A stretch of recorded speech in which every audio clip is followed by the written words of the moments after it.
Llega el editorial de Fernando Londoño.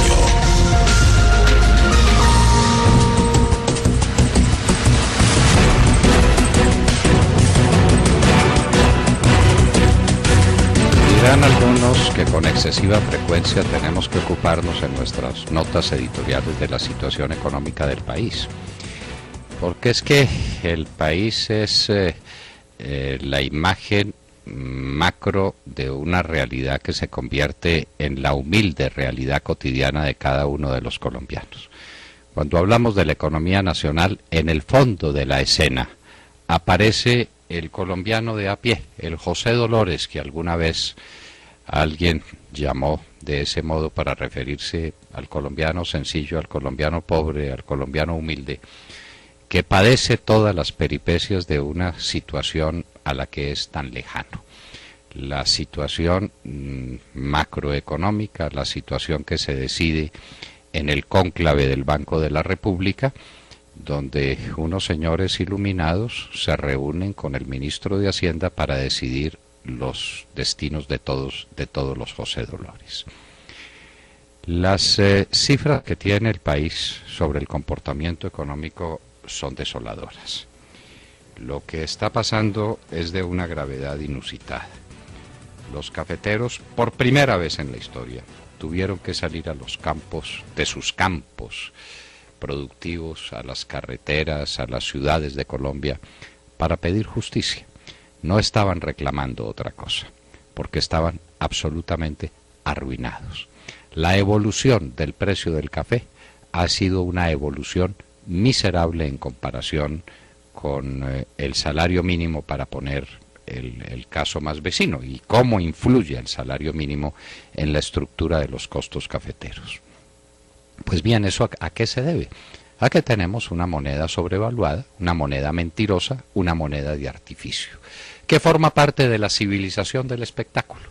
Eso está íntimamente ligado a esa demostración que nos hacía Mario Vargas Llosa en su libro extraordinario, de cómo vivimos en un mundo donde se toma lo sustantivo por lo adjetivo, donde se traiciona la realidad en función del maquillaje que de ella se hace a través de los anuncios. El Banco de la República anuncia todos los días: cae la inflación, ¡qué maravilla! Y es una maravilla. Y es una maravilla siempre y cuando esa noticia venga acompañada de otras que necesariamente forman parte de una estructura integral. Al Banco de la República se le olvidó esa lección de economía que nos dieron a todos los que alguna vez estudiamos economía. Y es que los datos económicos no corre cada uno por su cuenta, sino que la economía tiende a integrarse en una estructura de totalidad que se explica finalmente en el nivel de bienestar o de malestar que tienen los colombianos, los José Dolores. Pues la situación del café es crítica, lo que hace crítica la situación de más de 500 municipios del país, es decir, de toda la ladera andina colombiana, es decir, de millones de colombianos. Porque esa es otra cosa que no se entiende, que cuando se habla del precio del café, no se está hablando del precio al cual el José Dolores cafetero le vende su arroba de café a alguien que viene a comprársela, o cuando él va a venderlo a una trilladora o a algún sitio donde se compadezca el comprador de su oferta. No, es todo lo que hay alrededor de ese cafetero. Y entonces ahí interviene el tendero, interviene el peluquero, interviene el cura del pueblo por las limosnas que recibe. Toda la ladera andina colombiana, es decir, todo el país poblado, depende del café, de la economía del café. Y eso se refleja en otras cifras, se refleja en otras realidades. La caída dramática de la industria del país en el momento en que la industrialización es el gran mandato de nuestro tiempo, demuestra la profundidad de la crisis que estamos viviendo. Los industriales no producen porque no tienen a quién venderle. ¿Y por qué no tienen a quién venderle? Por dos razones fundamentales: porque ha desaparecido la capacidad de compra como resultado de la crisis económica honda que se está viviendo, y porque lo poco que se compra se puede comprar en productos importados baratísimos como resultado de la revaluación que impulsa el Banco de la República. Esa es la triste verdad, la dolorosa verdad. Y entonces con los cafeteros están heridos de muerte los demás productores del agro. Que digan qué grupo campesino, qué grupo de productores de qué se encuentran en este momento en bonanza, siquiera en equilibrio.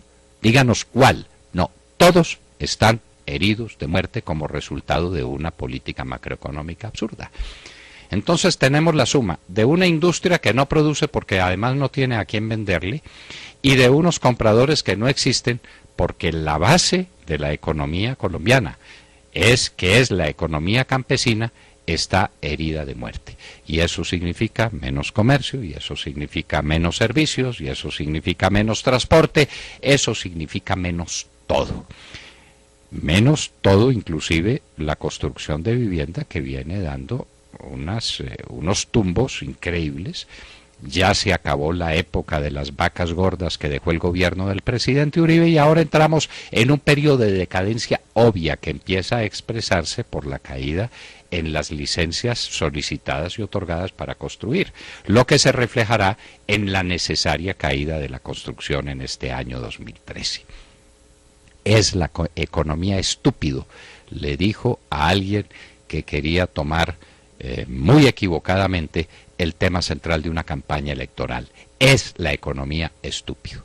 Qué bien le debe llegar esta observación al gobierno y al Banco de la República. El tema central de la economía, el tema central del país y de la preocupación de todos los José Dolores que en el país es la economía.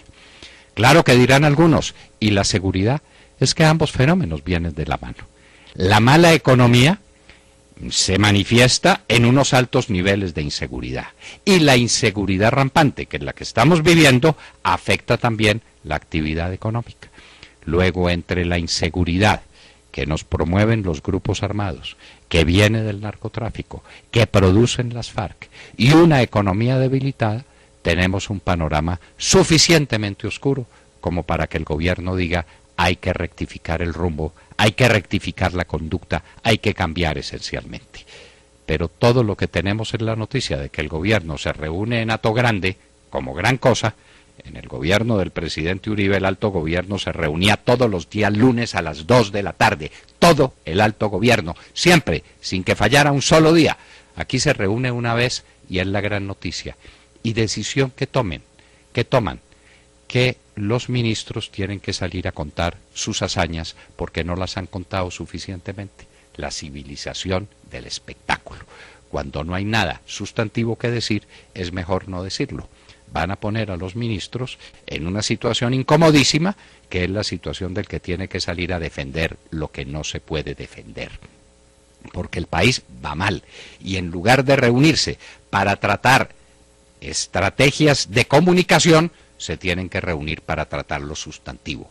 No hay carreteras, no hay caminos, no hay infraestructura, no hay prosperidad económica, no hay crecimiento de la producción agropecuaria, no hay precios sostenibles, no hay seguridad, no hay la realidad que al pobre José Dolores le interesa, muy lejos de los afanes de la publicidad. Ya el gobierno contrató a Miguel Silva, el JJ Rendón colombiano, para que le componga las cargas, es decir, para que a base de operaciones de trapecio publicitario, en lo que parece que es la gran especialidad de Miguel Silva, se convenza a los colombianos de que viven muy bien a pesar de su pobreza, de sus carencias y de su falta de futuro, que es el tema central de nuestro tiempo. Este es un país sin futuro.